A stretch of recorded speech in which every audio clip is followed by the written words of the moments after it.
and I am super excited. I'm going to turn over screen sharing and let you introduce yourself and your project. You've got some exciting stuff. Thank you. And again, thank you for the invitation to participate today. Everyone's amazing and all the work. It's fun to see how, really, again, it was kind of like choose your adventure when it comes to the capstone. Like it really could be anything. And I think that first part of like, it feels so overwhelming. Um, and Frank gave a great tip at the beginning too. Like if you pick something you're passionate about, you're not gonna get sick of it. So that was what I definitely took to heart. Again, my name is Danielle Schafer-Gardner. I'm in the Seattle region, also a mother to amazing kiddos. So as we know, we're all juggling many, many roles. My background in coming to the Seattle U MLS program has been in marketing project management, and mainly through marketing roles, communications, and also advertising, more specifically ad tech, which is the transactional side. And my hope in taking on the MLS was to pivot my experience into data privacy and compliance. And I recently started at Sinclair Digital. Most of us know Sinclair, or locally here we know Como News. They own about 190 markets across the nation. So I am third on the data privacy and compliance team, and it's been fantastic to kind of, again, there's tangible pieces that we're all talking about that those themes carry through regardless of the industry. And although, as I'll get to in a moment here, my capstone was something I was deeply passionate about, which was food allergy safety.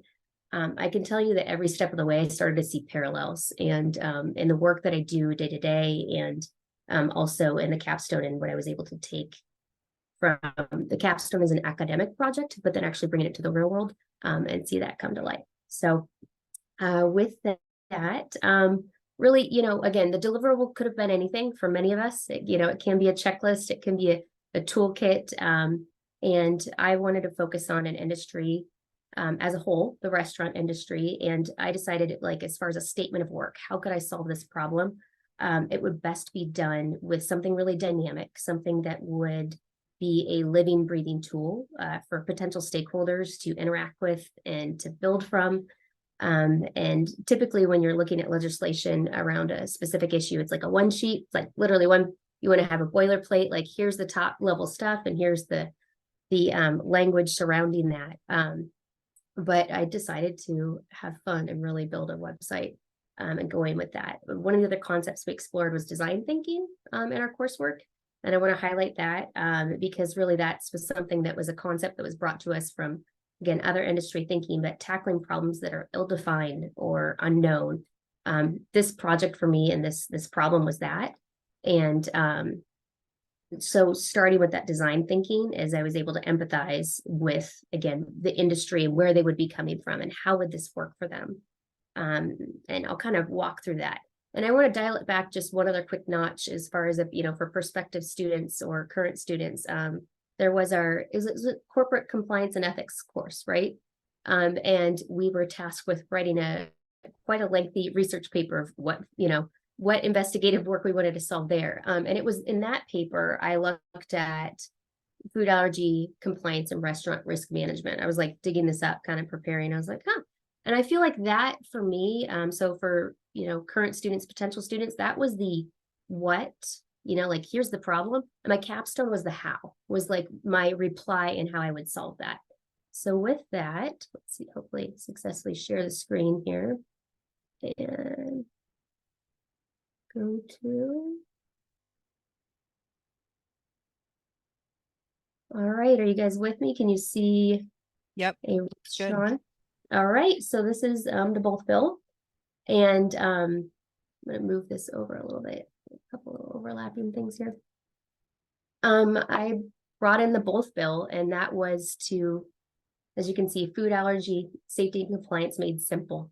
I wanted to make a very compelling story that would, again, you're in compliance. We are really encouraging people to care, people to act, people to want to connect the dots and contribute to solving the problem within our organizations. So I wanted to just call out here's the problem we're solving. The state of Washington, has an estimated over 750,000 individuals with life-threatening food allergies. A good portion there, again, I highlighted are, under 18. And when you come to like navigating food allergies, excuse me, because I'm just dragging and dropping the camera around. Hold on. That's all right. When it comes to navigating food allergies, I have an attunement as far as think of what it was like to be a teenager and in social situations and restaurants.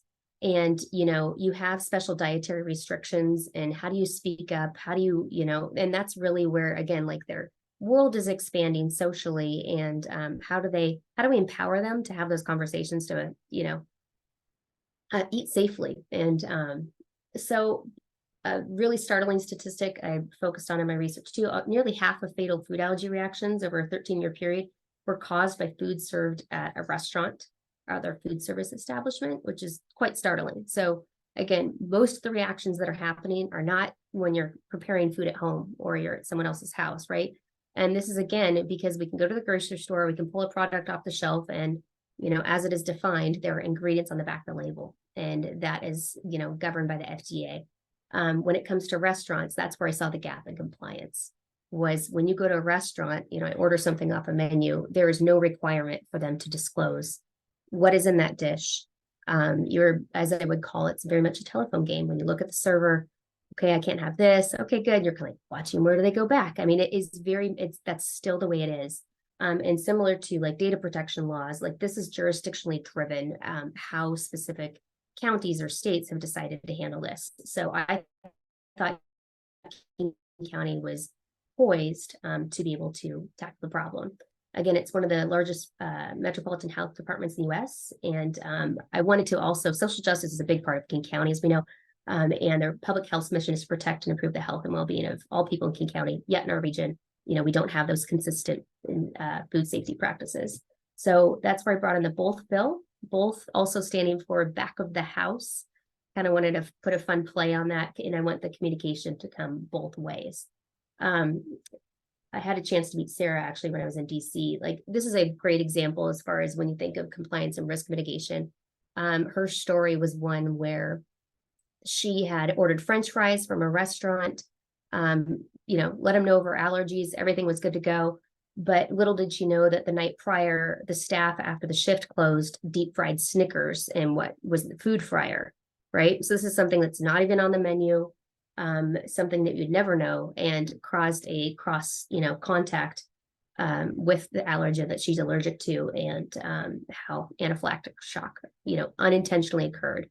So very tough example as far as, but she's fantastic. She's well, on the stories as we go through these, but who would ever think that something could come in contact? So in as far as the capstone, I really just wanted to kind of create that dynamic tool of like the snapshot. Where are we now? What is the problem? Right. And kind of go through the different regulatory layers. Like, okay, in the Washington Food Code, this is where we're sitting in this area. And specifically for King County, how do we look at allergy, look at our food safety programs, and our food safety rating system. This is, I want to pause and highlight this for those that are in the region. As you know, when you go inside of a restaurant, it's very unique. We have those happy, sad faces, right? And it kind of gives you that gut check as a consumer, like, is this food establishment safe? Like that was something that the food safety program decided that it would empower, the community to make informed decisions. But that's where I kind of had that aha moment of like, well, we addressed food safety as foodborne illness, but how can we do it in allergen risk mitigation? And what can we do to mirror that? What can we do to bolster and build upon that? So is in regards to the academic aspect, again, looking at all the different layers of governing bodies there. And then my project in particular, then I was looking at, the administrative law. I was looking at that layer of our local legislation and where can we make an impact. The legislative purpose, I wanted to really demonstrate where can we go. And this is like in any compliance program, you're going to have a mission, you're going to have values that you're driving and pointing to, and wanted to spell out, again, the goal is to improve the quality and the safety and efficiency for patrons and for restaurants, increase the coordination, but, again, empower, like the fourth bullet there, empower all food safety workers to increase food allergy awareness, improve the health protections of this large population of our region. And, just again, base level, what are the goals of this? With that, then I wrote the proposed bill. which is, much more of the legalese language of like looking at the WAC and kind of going, okay, if we're going to do a rulemaking, if this were to pass, what would this look like within the language? So identifying what are we asking for, the definitions, and this is so much of a lot of the work we did in the program too. Like what problem are we trying to solve? The menu notifications, allergy signs, and also food allergy and awareness training going on. Though tangibly, that's what's happening behind the scenes. We passed the law. Tangibly, what someone would experience in going to a restaurant is, posting of menu notifications. So translating that, and that's where I think probably my experience in marketing and communications, and I was thinking, I'm like, how does this feel for someone? It really does come down to like, how does someone feel, seen, felt, and heard in this experience as a patron? So posting of signs that would be for the front of the house and the back of the house. Also, for those, the main component is it's, in compliance, we're often like, we don't need to reinvent the wheel. There might actually be tools and solutions that are already out there. So many in their respective industries are familiar with ANSI accredited training. We know about, food safety worker cards. And this was one where I was like, there's a wealth of training and specifically for allergen risk mitigation that we are not requiring. So that was the goal was, how do we communicate about it? How do we require it? Who do we require it of? Kind of pulling apart all those layers. So in the process of a lot of the investigative research, I also did like training and myself got certified, even though I have food allergies. But I think just being resourceful that sometimes, again, knowing that your role is to bring everything together, put it all under one umbrella and have that ethos that's guiding, like, how do we solve this? Also identifying the stakeholders, back to Frank's earlier note, as far as I had the chance to work with the senior vice president at FAIR, their food allergy and research and education. For prospective students, that was something I sent an inquiry form on their website, and so this was just a blind call to someone, and I got to work with them in DC. And he was, as far as a stakeholder, he was my conduit to a wealth of information and resources. And that's where I kind of looked at, what are other counties done in restaurant training bills and how can we make that work for our region? And then just, I think another important part that we've kind of thematically hear about or hit on as well is like transparency, accountability with what we're building in compliance programs. We want to like always demonstrate our work and have it available to everyone else to pull them along. So in lieu of like a typical research paper and citations, like I was like, if someone were to come across this website, how could this be useful for them later on? So looking again, all the different layers of what could bring this together and, how they can access that information. I think beyond that, just kind of, so that's just the academic capstone in itself. What was exciting about it though, for me in real time, in real life, was in working with my stakeholder. After the project was completed, I was invited to come to DC, and I did get to do advocacy work on the Hill, in the houses of the Senate, excuse me, the offices of the House and the Senate, and got to do advocacy bill work on Senate Bill 121, the ADINA Act, and kind of like look at what's happening at the national level. Got to sit in the room with, the FDA, the top food allergy research, like everything that's going on related to food allergies was all happening in this room. That was an amazing opportunity. And then it gave me the confidence, I think, as I kind of went along. I was like, well, let's see where this thing kind of goes. So just started having like initial conversations, with my local district representatives in King County. Not maybe like get a little traction there. I'm like, okay, let's reset. And then I met with my state district representative over coffee, and then he kicked it up to his team. They did some, kind of work, investigative work based on, and that's what was so unique is when you're building something, that's where I'm like, the website is going to let this just go. It wasn't something that I had to pass along. It's like, here's a URL, and it could really just take hold to whoever wanted to also join the cause and feel passionate about it. Kind of things got a little quiet. I even reached out to like leading foodborne illness attorney, Bill Marler. He's a Seattle U Law alum. If anyone hasn't seen his documentary Poisoned on Netflix, is a fantastic film also at looking at, compliance and those downstream, like how this industry can affect that industry.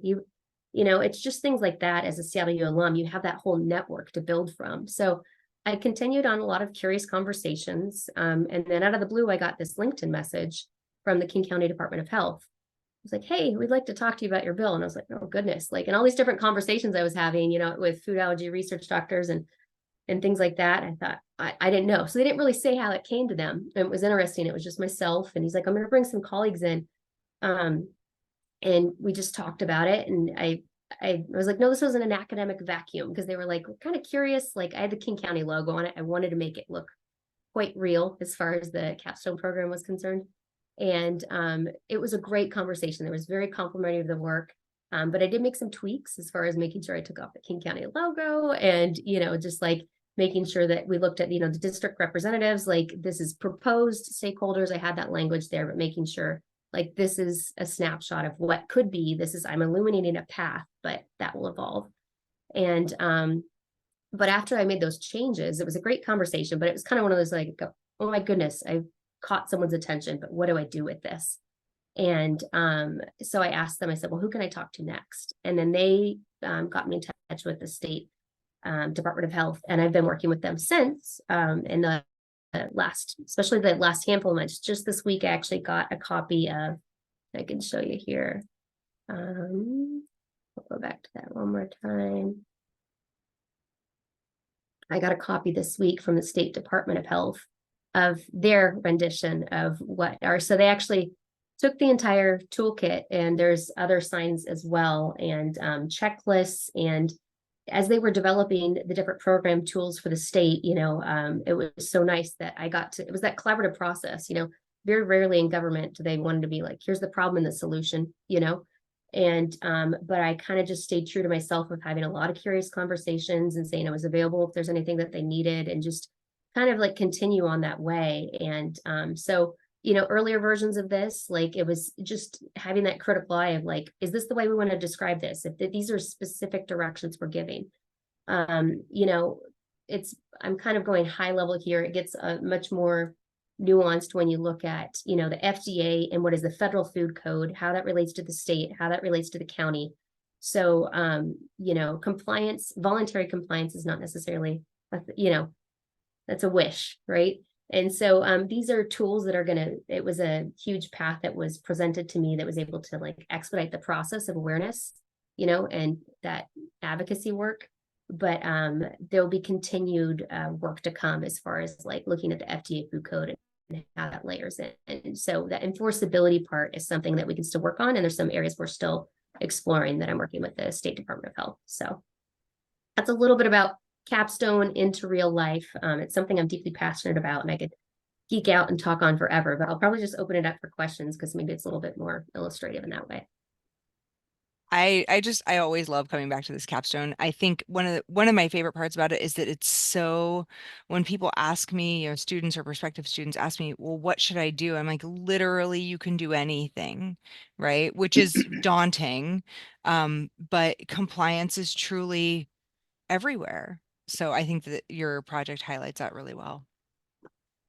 Danielle, can you talk a little bit about the tools that you use to do this research? Because that was one of the most valuable things, I think, for me in the program was, you come from a background of advertising and marketing. So how did you know how to compare the federal law with the state law, and what tools would a student use? Yeah, we really, I think the program really did a great job in equipping us of like kind of sitting in the call to question, and you have to challenge yourself to kind of go, okay, locally, how is this impacted? And if it's understanding, again, it was like I never knew I would dive that much into food code and understand what happens at the federal level.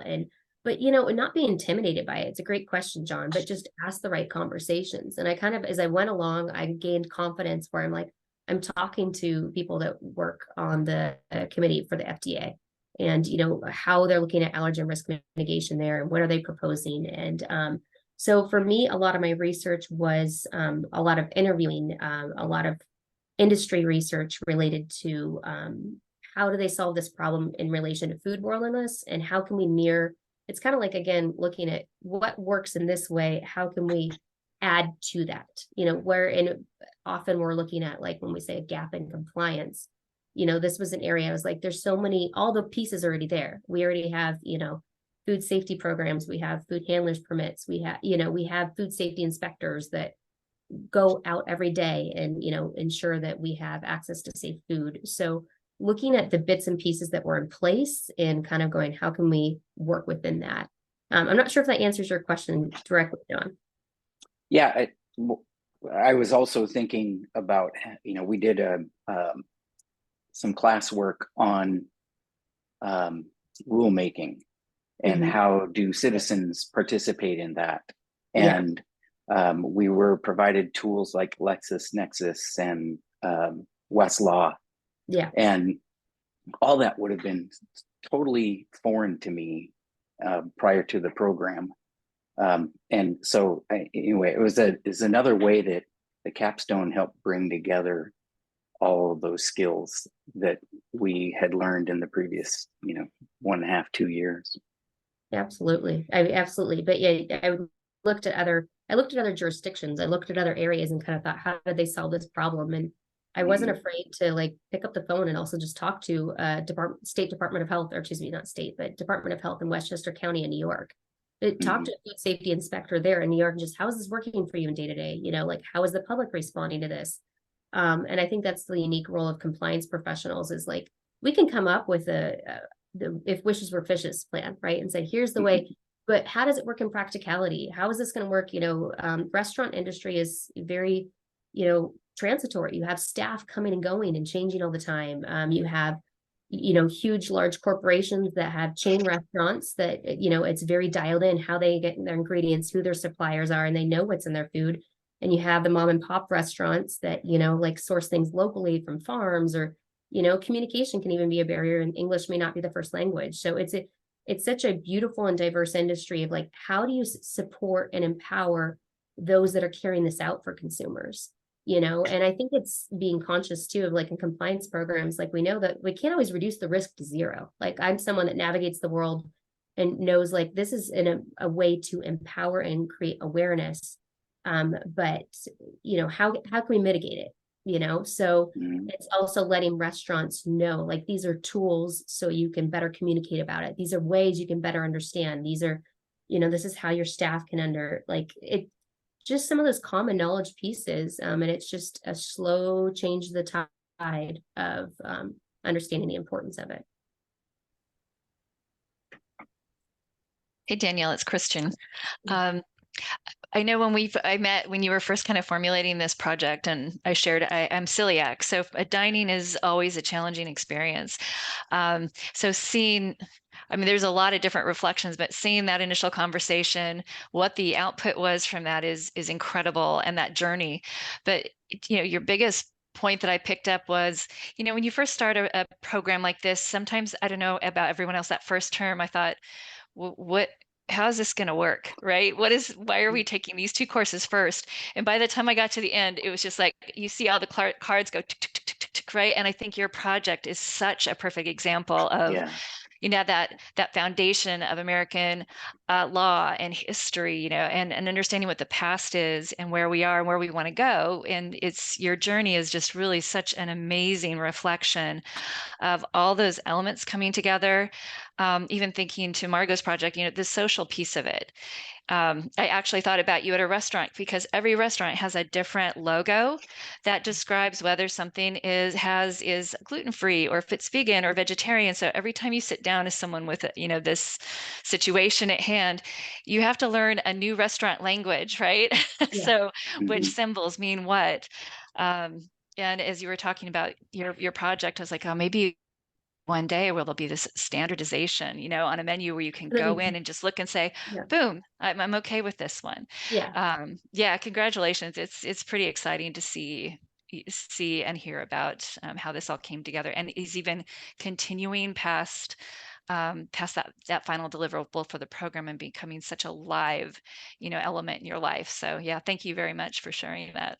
Well, thank you for the encouragement. And I think it's, again, it is a choose your own adventure. So if it's something you're passionate about and you can carry it on, and you're that spark. And I think it's just, there's no wrong question. And I think that's what the program really empowered us to understand is like, let your curiosity drive you, you know, and it kind of even just having a .edu email and saying, I'm a graduate student in this program. Someone is willing to help. They want to understand, you know. And again, we have a fantastic alumni network, not just in the MLS program, but the entire law school, you know. So lean on that. And people are enthused to join your journey. And Danielle, my question comes, I guess, from my prosecutorial background. I was concerned about the Sarah Ackerman case with the deep fried Snickers. How sad that must have been, you know? So is her only recourse then civil liability? And would you see someday perhaps something more than just civil liability, even criminal enforcement? I think that, I mean, that to be honest, though, speaking from a personal level, I don't think that's necessarily the route, you know, as far as that we want to take. Like, you know, we want restaurants to feel empowered to, like, again, we can't reduce it down to zero, right? I wouldn't expect, there's an assumed level of risk that every patron, you know, whether it's an intolerance or an allergy, does have to assume. A lot of these cases, that's where there's not necessarily a precedent, because these get settled, they get settled out of the news. We don't, you know, or I mean, at the end of the day, too, like you look in the UK and some of these things, posthumously, the laws that are passed are after someone's name that died because something wasn't prevented. You know, so I'm not sure that answers your question, Frank, as far as like Sarah's a fantastic advocate. She also goes to the fair event in DC, and it's unique because again, this is when we go back to contract law, right? I am verbally telling you what my needs are. You can acknowledge it, but we have nothing in writing that acknowledge, you know, and that's where, so I think, you know, restaurants are not necessarily in a ready or able or position to disclose everything that's on there. And you start to get to some of these proprietary areas of protecting recipes, you know, and there's even on, you know, there's areas, there's even a gap as far as like our packaged foods, right? You know, that may contain or made in a facility. Those are voluntary disclosures that are not enforceable by law. So if you actually did have an allergic reaction, and you know, in those instances, that's something you can't point to, you know, because that's not something they have to hold themselves to. So I think there's these little fuzzy areas. It's hard to speculate other than it's scary for sure. No, I appreciate those insights. I think those are valid considerations that have to apply in this area, because there, as you say, there are a lot of fuzzy areas, and we have different types of restaurants. You know, the chains, the mom and pop shops. So Yeah, I think it's it highlights the unique tension between just the business case here, right? Like if you have a chain restaurant and there is a standard or, you know, a bill that requires certain disclosures, certain procedures, and it allows for civil liability, then certainly the restaurant has to take precautions, et cetera. But if you raise that to a criminal standard, then, you know, what is the level of malicious intent required? Is that a per se standard, right? I mean, like you're imputing so much then, and then how does that then trickle down to a mom and pop shop? And are we foreclosing the opportunity for small business to really be successful in this field just because the barrier to entry is so high? I mean, yeah, there's just the business implications are huge potentially. The Snickers example is a great one though, because that is Yeah. where it's like, this should never happen. You are using Mhm. equipment within a facility for a purpose in which it is not designed, right? Mhm. So if we can kind of get those areas, like, and that seems common knowledge, but you know, and I have family members, some of their worst life-threatening reactions were, you know, in a yogurt shop where one yogurt was done, they switched it to a different brand, but the machine wasn't cleaned, right? So what if we can, you know, actually mandate and control those processes of cleaning the equipment? Mhm. You know, myself, I've had one where I've had, you know, bacon prepared where eggs were, and I didn't know that, and that it's just one of those things where you can say, I'm allergic to this, but so you have to, again, educate, like, if at the surface. So if we can get those levels of understanding, but that's something like, that's a gray area. So the bacon where the eggs were made, gray area. Snickers being in a fryer that's not even actually food that they serve to the public, it's a no-no. Yeah. I think there's some clear ways to define it. Yeah. Yeah. Well, thank you so much, Danielle. This is just, it's amazing. And I think it highlights just how our projects and how compliance can really be an area of passion for our students, and also how varied those projects can be. So